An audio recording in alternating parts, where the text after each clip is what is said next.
Bocah ini namanya Alex. Ia dan keluarganya merupakan imigran dari Ukraina yang mengadu nasib ke Kanada untuk memperoleh kehidupan yang lebih baik.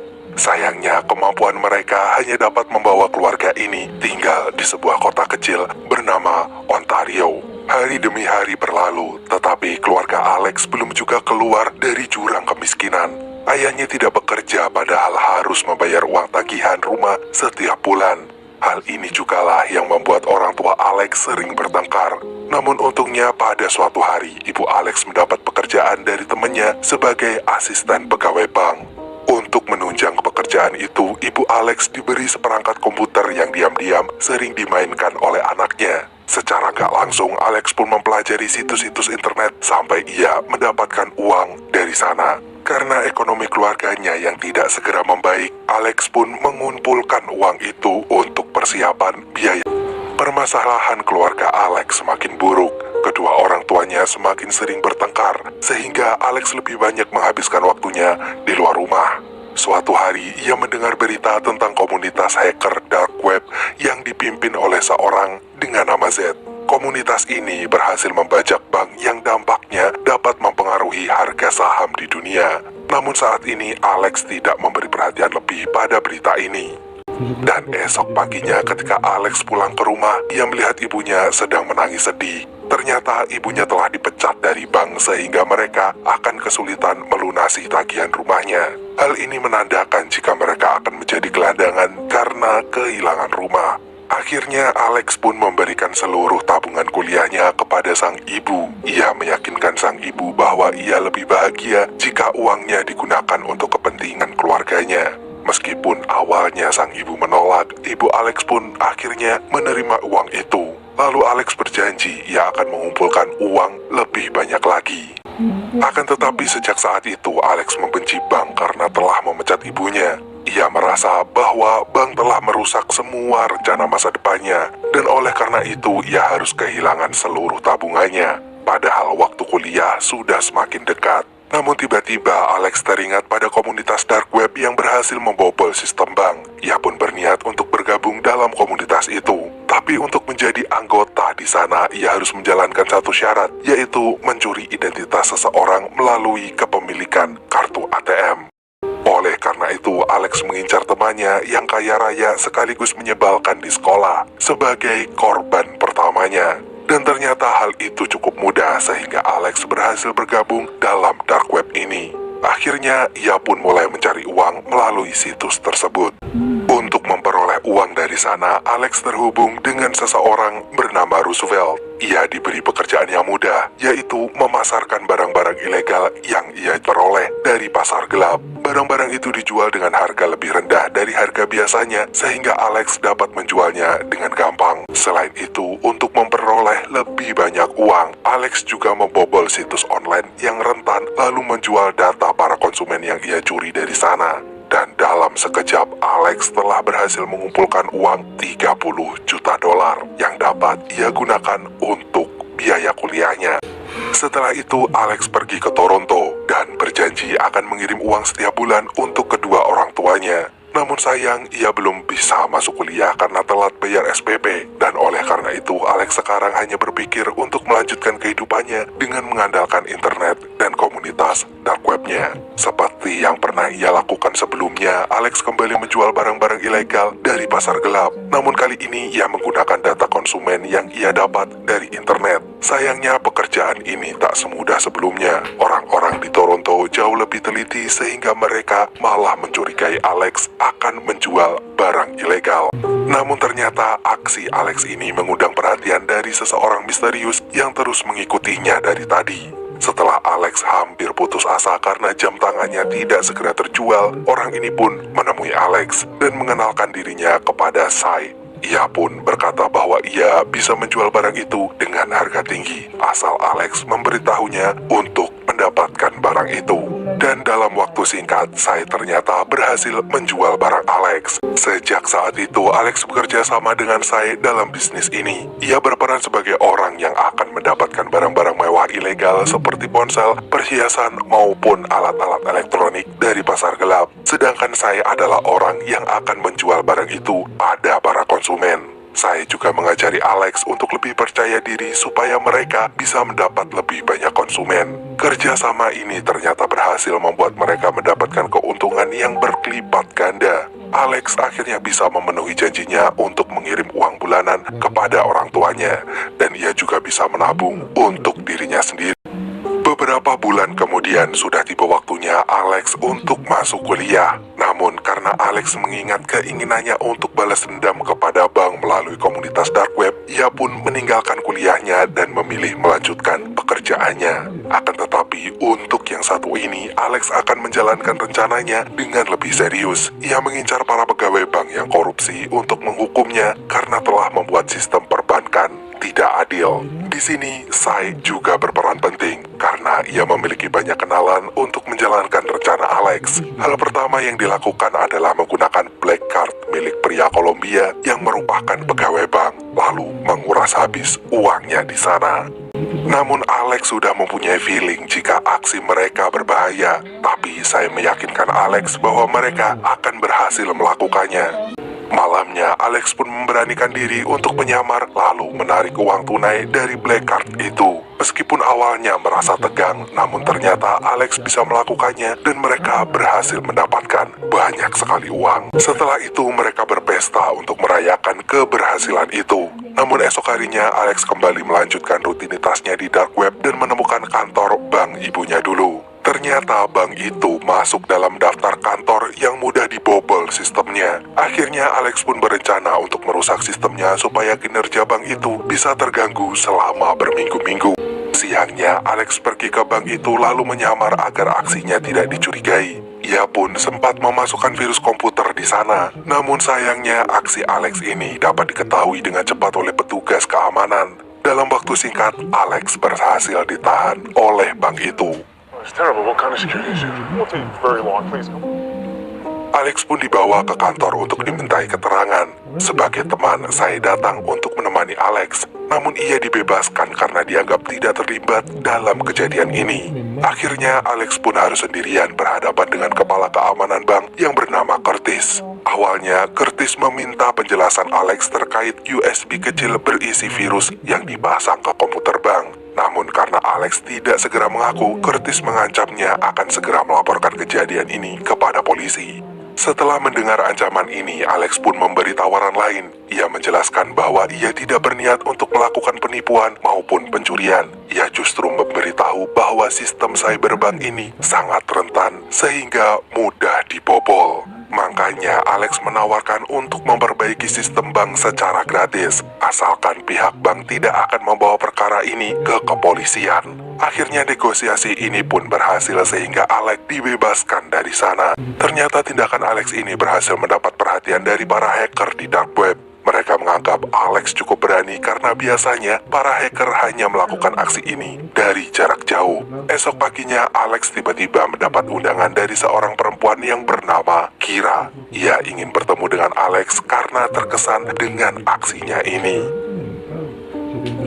Keesokan harinya, Kira dan Alex pun bertemu. Setelah mereka kenalan, ternyata Kira merupakan anggota dark web yang khusus menangani kasus perbankan. Di sini, ia mengajak Alex untuk bekerja sama demi mendapat perhatian Z sebagai pimpinan dari komunitas ini. Sementara itu, di sisi lain, Sai ingin mereka bekerja sama karena ia yakin jika Kira bisa membawa keuntungan lebih besar untuk bisnis mereka. Setelah mendengar saran dari Sai, Alex pun menyetujui kerjasama dengan Kira.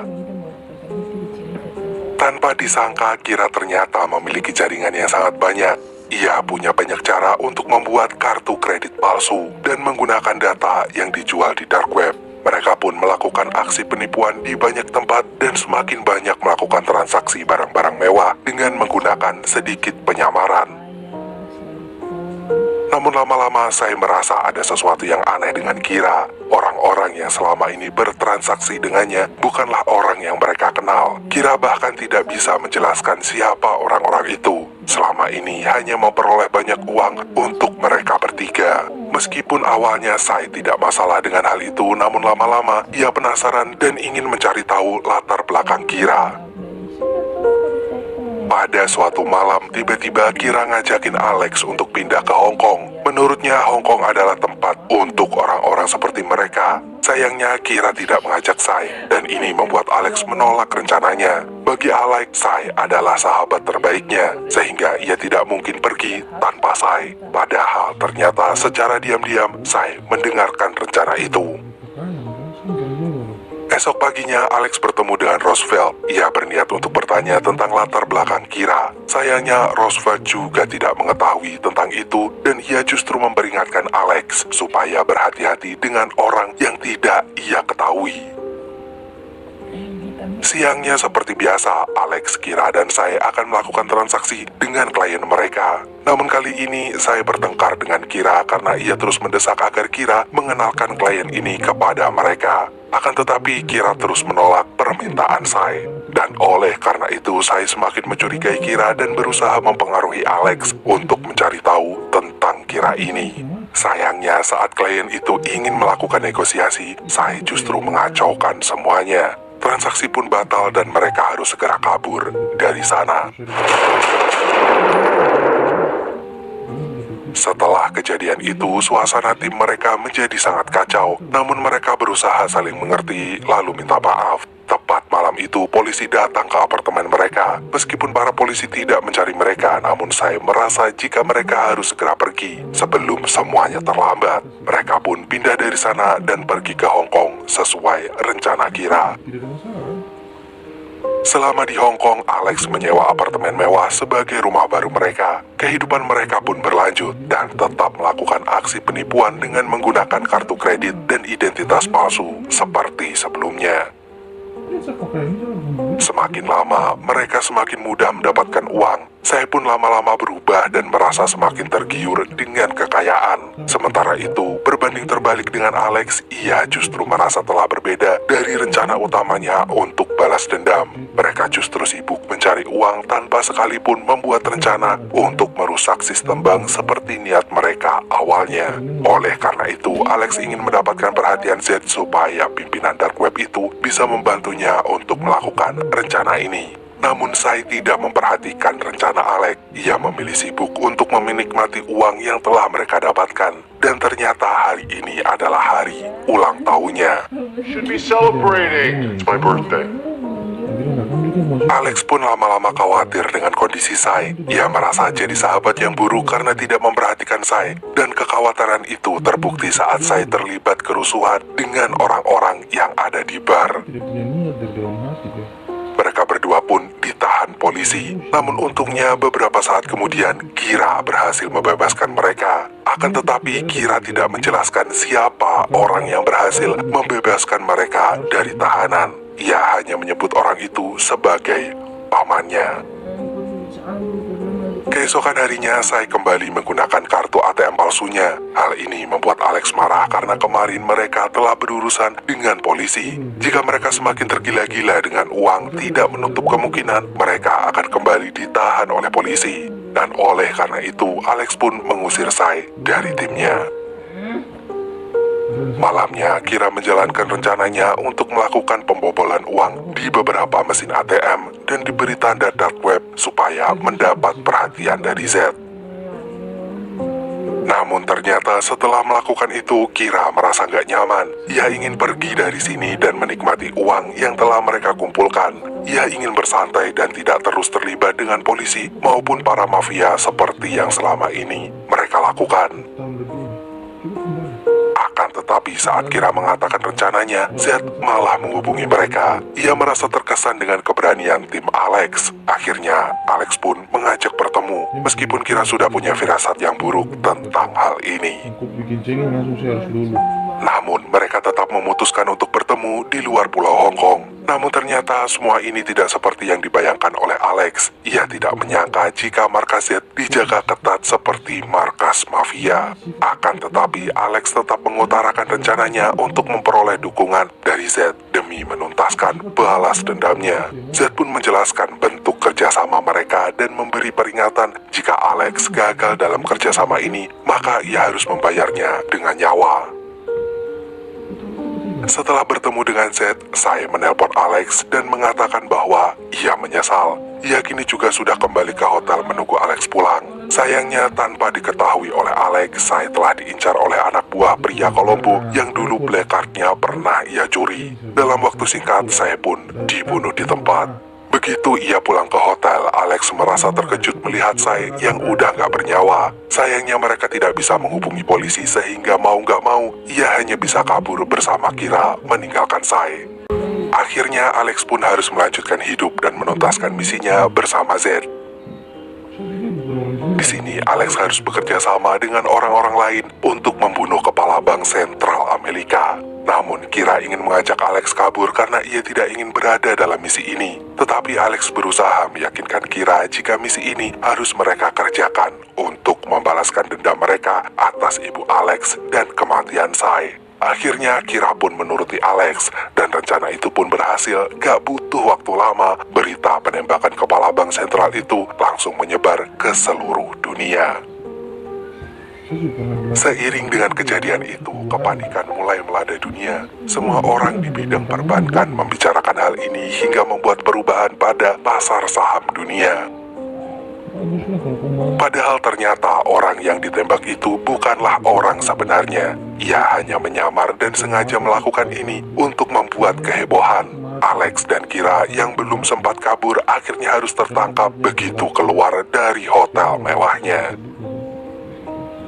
Beberapa saat kemudian Alex menyadari bahwa ia telah diculik oleh orang-orang gak dikenal. Dan pada saat yang sama, ia telah kehilangan Kira. Sekaligus laptop dan kartu identitasnya juga sudah dihancurkan. Akhirnya Alex pun pergi ke Bangkok, Thailand, karena ia ingat bahwa Kira pernah berjanji untuk menemuinya di sana. Setelah sampai di Bangkok, Alex merasa kesepian. Ia pun menghubungi orang tuanya dan berjanji untuk segera pulang dalam waktu dekat. Malamnya, Alex menginap di sebuah hotel kecil untuk istirahat. Meskipun ia juga tak pernah bisa benar-benar istirahat karena terus teringat dengan Kira. Esok harinya, Alex kembali ke titik temunya dengan Kira. Namun ternyata Kira tidak pernah menemuinya. Akhirnya Alex pun pergi ke warnet untuk mencari informasi tentang Kira.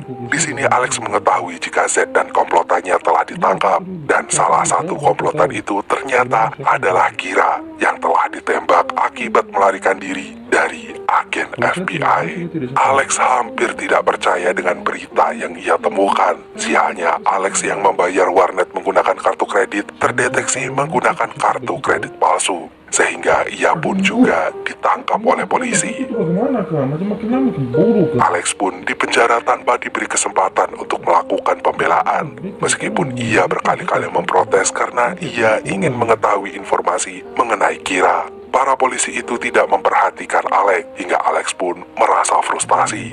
Selama di penjara, Alex berharap Kira dapat menemukannya. Sayangnya harapan itu hanyalah harapan kosong hingga Alex ingin mengakhiri hidupnya. Namun ternyata hidupnya tidak segera berakhir. Dan oleh karena itu Alex pun kembali bangkit dan memutuskan melanjutkan hidup. Karena dia menyadari bahwa ia telah meninggalkan orang-orang yang menyayanginya. 2 tahun kemudian Alex dibebaskan dari penjara. Ternyata saat berada di luar penjara, Alex justru bertemu dengan Kira. Hal ini membuat Alex merasa senang sekaligus bingung karena ia mengira bahwa perempuan itu sudah tiada. Akhirnya Kira pun menjelaskan bahwa selama ini ia bekerja sama dengan Curtis untuk menangkap Z. Karena Curtis tahu bahwa Alex akan membawa mereka kepada Z, maka ia menyuruh Kira untuk membantu Alex dalam misi ini.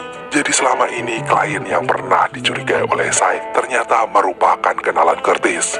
Ia juga minta maaf telah membuat Alex menunggu sangat lama karena ia juga sedang diawasi setelah penangkapan Z. Namun kali ini Alex dan Kira sudah bisa hidup tenang. Dan untuk sekarang Alex ingin melanjutkan hidupnya dengan penuh kejutan.